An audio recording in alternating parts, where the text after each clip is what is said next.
Shalom, shalom, graça e paz, casal de excelência. Hoje eu quero falar sobre como confrontar o cônjuge de modo adequado. E há uma palavra do Senhor muito preciosa em Eclesiastes, capítulo 27, versículo 17, que diz assim: Assim como o ferro afia o ferro, o homem afia o seu companheiro. Isso nos mostra que todos nós precisamos de mudanças em áreas específicas das nossas vidas. Mas muitas vezes nós não conseguimos enxergar isso sozinhos. A Bíblia nos mostra que um dos propósitos do casamento é o afinamento do nosso caráter. No casamento, cada pessoa pode ser um instrumento para afiar o seu cônjuge. É preciso muito amor e também muita sabedoria para confrontar o nosso cônjuge de modo adequado, para ajudá-lo a crescer e não para feri-lo. Às vezes, nós não queremos conversar com o nosso cônjuge sobre áreas que ele precisa mudar, porque nós ficamos com medo da reação dele. Mas ajudar o nosso cônjuge a crescer e a melhorar também é uma demonstração de amor. E a Bíblia nos mostra então chaves para que nós possamos confrontar ou corrigir em amor o nosso cônjuge de modo adequado. A primeira chave é a seguinte: busque um local e um momento adequado para essa conversa. Vocês precisam estar sozinhos. Não deve expor seu cônjuge na frente de outras pessoas. Eu me lembro, por exemplo, de uma vez que uma irmã da igreja preparou um almoço para mim, para que eu pudesse então conversar com ela e com o esposo algumas situações que estavam acontecendo no casamento deles.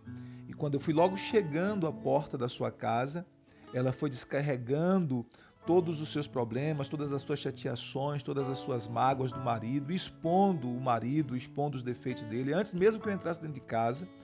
E o marido dela ainda não era crente, ele ficou extremamente constrangido e eu também.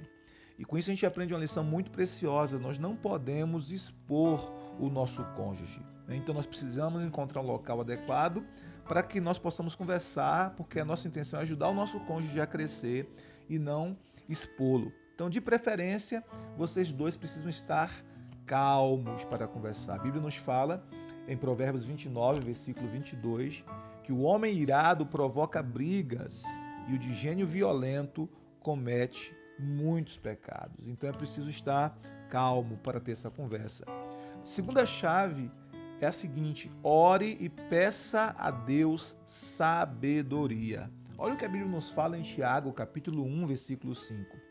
Se algum de vocês tem falta de sabedoria, peça a Deus, que a todos dá livremente, de boa vontade, e lhe será concedida. Então é preciso pedir sabedoria a Deus. Por quê? Porque para ter esse tipo de conversa é preciso ter muita sabedoria da parte de Deus.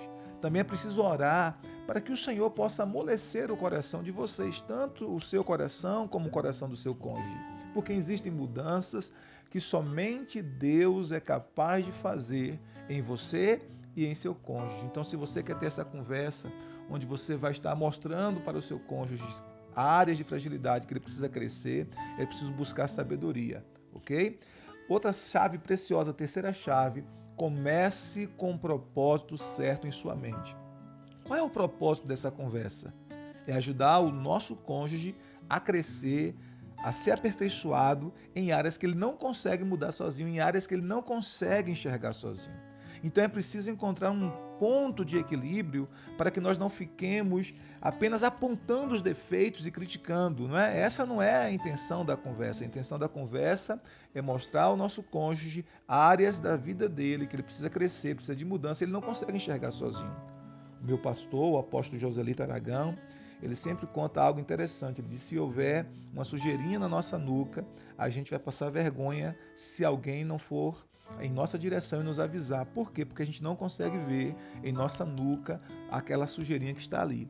Então o que acontece? Às vezes há também um ponto cego em nós, coisas da nossa vida que nós não conseguimos enxergar sozinhos.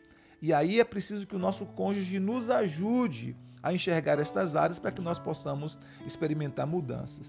O que a Bíblia nos fala? Em Hebreus capítulo 12, versículo 11, a Bíblia diz assim: toda correção de fato no momento em que ocorre não nos parece ser motivo de alegria, mas de frustração. Mais tarde, porém, produz fruto de justiça e paz para todos aqueles que por ela foram exercitados. Então, olha só, nós precisamos entender que a correção, ela, na hora que acontece, né, essa confrontação em amor, na hora que acontece, não é motivo de alegria. A gente se sente até frustrado.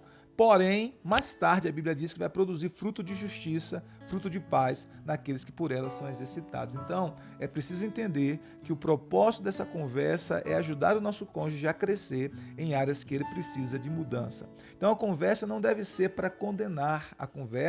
Essa conversa, esse diálogo, não deve ser para punir. O objetivo é justamente ajudar o nosso cônjuge a crescer. Quarta verdade, ou quarta chave, fale a verdade com amor. A Bíblia nos ensina, antes, seguindo a verdade em amor, cresçamos em tudo naquele que é a cabeça, Cristo. Né? Então, Efésios 4,15 nos diz isso. Esse é um equilíbrio perfeito, verdade e amor. Por quê? Porque a verdade por si só, ela já é dura. Por isso é preciso que nós possamos falar a verdade com amor. É preciso embrulhar a verdade com amor, né? Porque nem sempre a gente quer ouvir a verdade a respeito de nossas fraquezas, de nossas debilidades, de nossas falhas. Então, quando o nosso cônjuge fala conosco sobre essas áreas que nós precisamos de mudança, nós precisamos realmente que esta fala, que esta conversa esteja realmente embrulhada com amor. E o que é falar a verdade com amor? É falar com gentileza, é falar com delicadeza, é falar com doçura, é falar com carinho, é falar com brandura. Embora, claro, haja momentos que o amor nos exija ser um pouco energéticos, né? Esse amor também nos exige em alguns momentos ser energético. Mas embrulhar a verdade com amor significa isso, falar com gentileza, delicadeza, doçura, com carinho e com brandura. Então é preciso ter um diálogo aberto e franco, mostrando para o seu cônjuge áreas que ele precisa mudar e como você se sente em relação a isso, como você se sente em relação a essas mudanças. Então, é preciso ter cuidado, por exemplo, com o tom de voz, é preciso ter cuidado com as palavras que você usa, né? Como diz a Bíblia, as palavras podem produzir vida ou morte, dependendo de como você a usa, de como você a utiliza, né? Provérbios 18, verso 21.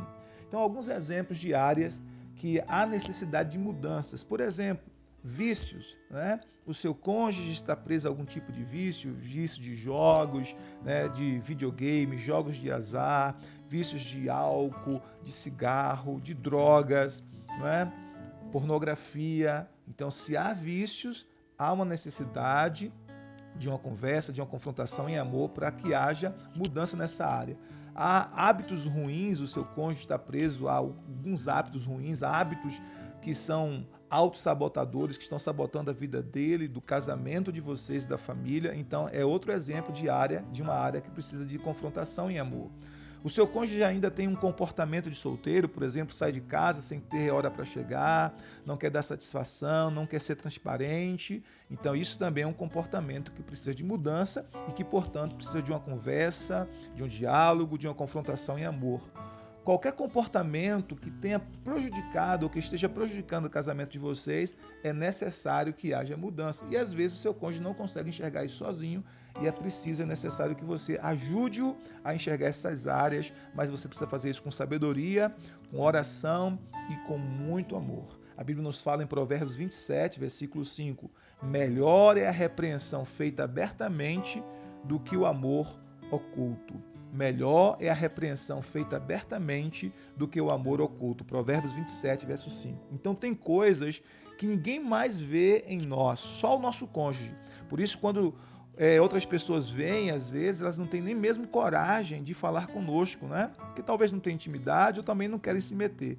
Por isso, quando nós formos confrontados por nosso cônjuge, com amor e carinho, para que haja mudança em nossas vidas, é preciso que haja da nossa parte, daquele que está sendo corrigido, confrontado em amor, é preciso haver da nossa parte humildade para reconhecer as áreas que nós precisamos mudar e permitir que o nosso cônjuge, por meio da palavra de Deus e do Espírito Santo, nos ajude nesse processo de mudança e nos ajude nesse processo de crescimento. De igual modo, ao confrontarmos o nosso cônjuge em áreas que ele precisa mudar, faremos isso com amor. A intenção não é machucar, a intenção não é ferir, a intenção é ajudar o nosso cônjuge a crescer como pessoa, em seu caráter, e também a crescer como cônjuge, né? Como marido ou como esposa, como pai, como mãe, para que nós tenhamos um relacionamento cada vez melhor, cada vez mais saudável e uma família abençoada e firmada sobre a presença e sobre a rocha que é Cristo Jesus. Que Deus abençoe então o seu lar, que Deus abençoe a sua casa, que Deus abençoe a sua família e que o seu lar seja um pedacinho do céu. Shalom, shalom.